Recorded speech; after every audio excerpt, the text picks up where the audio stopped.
Hello everyone, welcome back to our channel Login Aid. In this video, I will guide you on how to update VK app.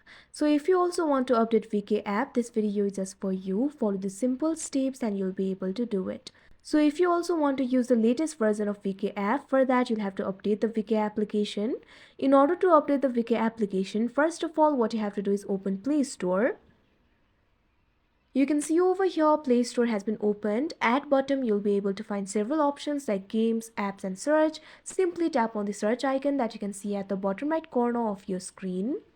Now you can see over here you'll be led to this kind of interface. Simply tap on the search bar that you can see at the top. Now type in VK. Now over here you'll be able to find the option for VK. All you have to do is tap on it. Now you can see over here you'll be led to this kind of interface. Right now you can see two options over here, uninstall and open. That means your application is already updated. But if your application is not updated, instead of open option you'll be able to find the option for update. All you have to do is tap on it. After that wait for a while and your application will be updated and you'll be able to use the latest version of the application. So that is how you update VK app. I hope you found this video helpful. Thank you for watching. Make sure to like, share and subscribe to our channel.